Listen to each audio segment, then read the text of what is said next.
Hey, leaders, I want to take a moment to talk to us about one of the most important decisions that we make every single day, and that's what do we do when we look in the mirror and we see our stuff, we see our issues, and what we do next can define the future of our leadership. So this is the most important, one of the very most important decisions a leader makes every single day. And I think as we look in the mirror and we see issues, we see them for two reasons. One is a lack of competency. In other words, there's an overuse of a strength that's hurting us. There's a lack of skillfulness in some way, and it might be a blind spot to us. We might not even be aware of the impact of the lack of skill in relationships or in decision making or in leading meetings or whatever that lack of skill is, but it's hurting everyone around us.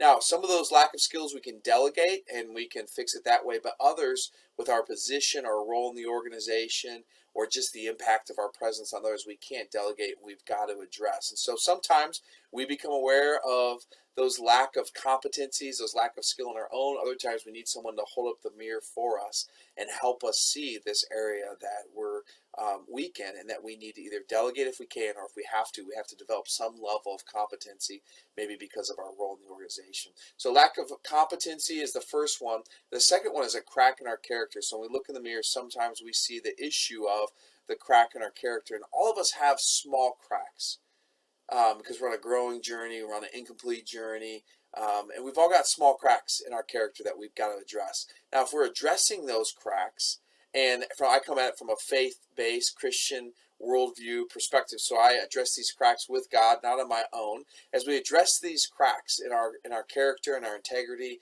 as we address them when they're small, as we address them as they're starting to grow, we can close the crack. But if we don't address those cracks, then they grow bigger, and that gap gets bigger with each season that passes. And eventually, those small cracks will catch up to us, and they'll become big cracks, and they will undermine our leadership and ultimately be a ceiling to us, and might even lead to our exit of the team or the organization because the crack has become too big. So as we're thinking about facing the issues, whether it's a lack of competency or a crack in our character, as we're looking in the mirror, we have three choices. The first one is to ignore it. The second one is to cover it up. And the third choice is to address it. So we can ignore it.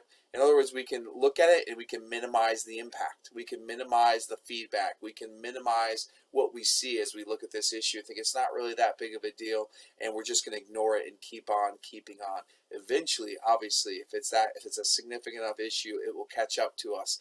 And so many times we're downplaying an issue, thinking it's not, but everyone else around us is thinking it is, and that will lead ultimately to tripping us up and holding us back from our full potential. The second response is to cover it up. So in other words, we posture, we pretend, we present a different self to the world than actually is, and the bigger that gap, the more dangerous it is for us to presenting a false self to the world, a more polished up self, and the greater the distance between the real and the polished, eventually that gets exposed, and that will take us down in our leadership. So those are the first two responses. Neither one of those will help us. Both of those, our issues will come back, and they will circle back and become a lid to us.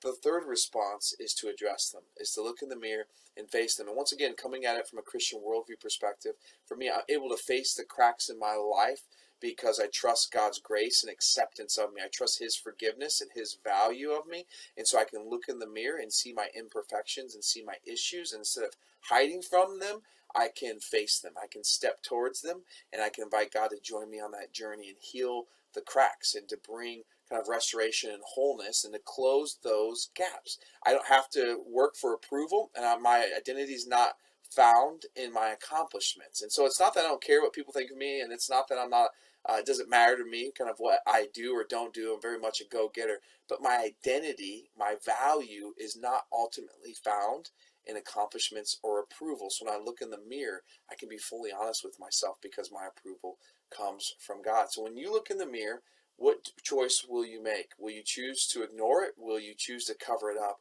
Or will you choose to face the cracks, to face the issues in our competencies, and to grow into the fullness of the leader, our full potential that I would say that God has created us to have?